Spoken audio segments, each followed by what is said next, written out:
Russia thought it would easily take over Ukraine, but instead, the war has shown big problems in Russia. The quick attack Russia planned has turned into a long, hard fight. This shows Russia's army isn't as strong as everyone thought, and its economy is shaky. Russia doesn't have enough soldiers, so it's asking people in occupied areas and even North Korea for help. That shows how few soldiers Russia has left. The war is also hurting Russia's economy. Putin says everything is fine, but it's not. The world's sanctions are making prices and interest rates go way up, hurting regular Russians. Even though Russia's army is struggling, it's attacking Europe in new ways. This isn't a war with tanks and guns. Russia is using tricky tactics to cause trouble inside other countries. Think things like causing problems with immigrants, setting fires, breaking things, cyber attacks, and spreading lies. Russia is trying to weaken European countries from the inside. This shows how important this fight is, not just for Ukraine but for all of Europe. The next few months are very important. The world needs to stay strong and work together. What happens next is important for Europe and the whole world. Even though things are going badly, Putin says Russia is doing great. He says the army is strong and winning, even though that's not true. He's just trying to look in control. Putin still wants the same things from Ukraine, to not take sides and to get rid of its army. He won't admit that Ukraine is its own country.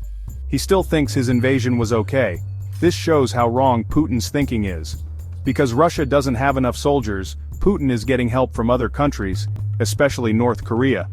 Sending North Korean soldiers to fight shows how desperate Russia is. It means Russia doesn't have enough of its own soldiers. Putin is also talking about a new missile called Oreshnik.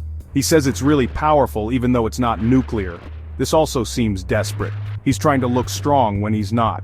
Inside Russia, Putin is doing the same thing. He's trying to make the ultra-nationalists happy while also fixing the economic problems he caused.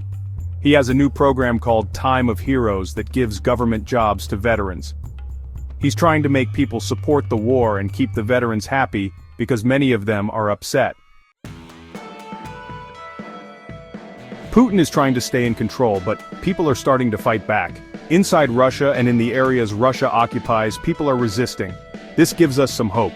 Ukrainian soldiers are bravely defending their country with help from other countries. They're even using drones to attack important places in Russia, like the oil refinery in Rostov.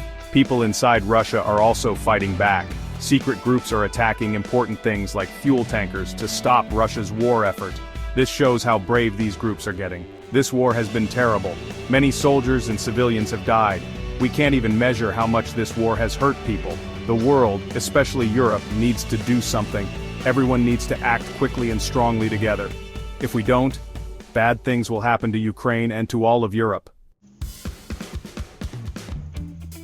The next year or so is very important for this war. Europe needs to keep helping Ukraine. This means sending weapons, money, and other things they need. Ukrainians are strong, but they can't do this alone. Europe also needs to work together against Russia. This means stopping Russia's lies, protecting against cyber attacks, and not relying on Russia for energy. Russia wants countries to be divided and weak. If we stay strong and united, we can stop Russia. This war has hurt so many people. Every day, people die, families are broken, and lives are ruined. We can't ignore what's happening in Ukraine. We need to help them and show our support. The fight for Ukraine is a fight for what Europe believes in: freedom and democracy.